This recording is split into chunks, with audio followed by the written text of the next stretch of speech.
Assalamualaikum warahmatullahi wabarakatuh. Saudara-saudaraku yang saya cintai, saya banggakan, bertemu lagi dengan orang Banyumas. Hari ini hari Minggu malam, tanggal berapa nih? 30 Juni 2024. Sedang ramai masih terkait dengan polemik Nasab Pahlawi. Terbaru katanya ada statement dari Muhammad Rizik Syihab terkait dengan Utsman bin Yahya, leluhurnya gitu. Apa Kang Bita yang dikatakan Muhammad Rizik Syihab itu? Utsman bin Yahya menjadi mufti Batavia katanya strategi Pak Alwi katanya. Ini menurut pandangan Usmar gimana? Apakah betul-betul strategi atau hanya peralihan dalih saja? Oh, oke. Ya kalau Utsman bin Yahya menjadi mufti Batavia, bekerja kepada Batavia, maksud saya kepada Belanda gitu ya, mufti Batavia bekerja kepada Belanda untuk kepentingan Belanda. Kemudian dikatakan itu strateginya, strategi perjuangan melawan Belanda, ya menurut saya itu pembenaran. Pembenaran yang tidak masuk akal dan tidak bisa diterima oleh akal sehat. Bagaimana dikatakan strategi? Wong dia itu bekerja dibayar oleh Belanda untuk kepentingan Belanda. Sementara fatwanya Mufti Batavia itu, Utsman bin Yahya itu, jelas-jelas merugikan masyarakat Nusantara ketika itu. Di antaranya adalah fatwa tentang bahwa perjuangan para ulama-ulama Nusantara yang paling jelas adalah peristiwa Geger Cilegon, di mana itu perangnya para kiai mursyid Thariqah Qadiriyah Naqsabandiyah yang di bawah bimbingan dorongan jihad dikomandani oleh Syekh Abdul Karim Banten. Itu difatwai sebagai sebuah bukan perang jihad, dikatakan sebagai sebuah perlawanan, pemberontakan, perang yang menimbulkan kerusakan. Kayak gitu dikatakan strategi. Bagaimana mungkin? Itu adalah fatwa yang menguntungkan pemerintah Belanda, membuat Belanda kemudian semakin masif menyerang ulama-ulama Nusantara, bahkan ditangkapin pengikutnya juga. Kalau strategi itu, bagaimana caranya? Apa yang dilakukan oleh Utsman bin Yahya membantu perjuangan masyarakat Indonesia, membantu para pahlawan kita, itu baru strategi. Bahwa ini malah justru merugikan, memusuhi ulama-ulama Nusantara, merugikan umat Islam Nusantara ketika sedang berjihad melawan penjajah. Ya, sama sekali jauh dari apa yang dikatakan oleh Muhammad Rizik Syihab sebagai sebuah taktik atau strategi. Dan begitu, apalagi kemudian Utsman bin Yahya juga berfatwa bahwa ajaran Thariqah yang disebarkan oleh para mursyid Thariqah di Banten itu dikatakan sebagai ajaran yang sesat. Itu kan perlawanan yang nyata. Perlawanan yang nyata kepada ulama-ulama kita ketika itu. Jadi bullshit kalau kemudian Muhammad Rizik Syihab mengatakan Utsman bin Yahya menjadi mufti Batavia dibilang sebagai sebuah strategi perjuangan. Strategi dari mana? Dari Hong Kong. Itu strateginya Belanda menurut saya. Kalau strateginya Belanda, ya betul. Strategi Belanda bagaimana caranya melumpuhkan para pejuang-pejuang ulama-ulama Nusantara.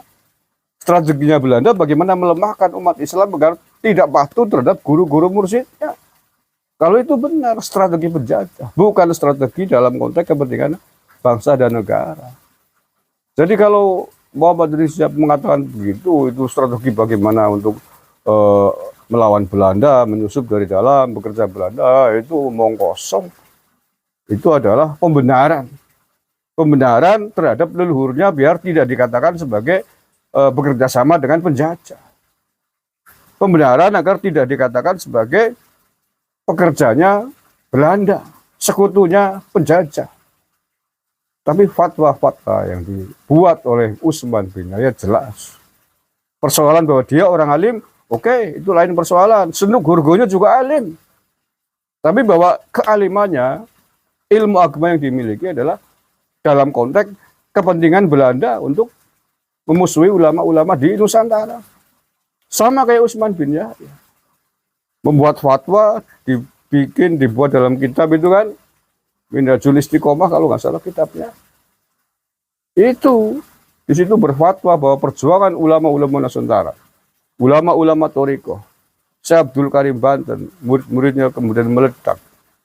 Yang dikenal dengan pertempuran atau geger Cilegon tahun 1888 itu dinilai oleh Utsman bin Yahya sebagai sebuah peperangan yang sia-sia. Peperangan yang menimbulkan kerusakan. Bukan perang jihad. Padahal ulama kita sudah membuat keputusan bahwa itu adalah perang sabil. Karena melawan penjajah di dalam rangka mempertahankan, berusaha untuk memperjuangkan kemerdekaan bangsa dan negara. Ya, ajaran Thariqah hanya disesatkan oleh Utsman bin Yahya. Kayak gitu kok dikatakan strategi. Kayak gitu dikatakan sebagai sebuah taktik untuk melawan Belanda, ya salah besar.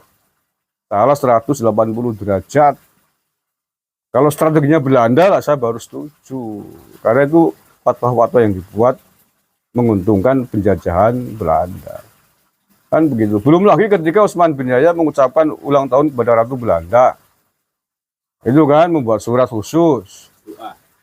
Doa khusus buat Ratu Belanda. Dan itu ditentang tidak hanya oleh ulama-ulama di Nusantara, tapi juga oleh ulama-ulama dari luar negeri menyayangkan itu. Kayak gitu dikatakan strategi lagi, Pak Rizik. Nggak bener sampean gitu. Ya udah diakui aja, leluhurmu.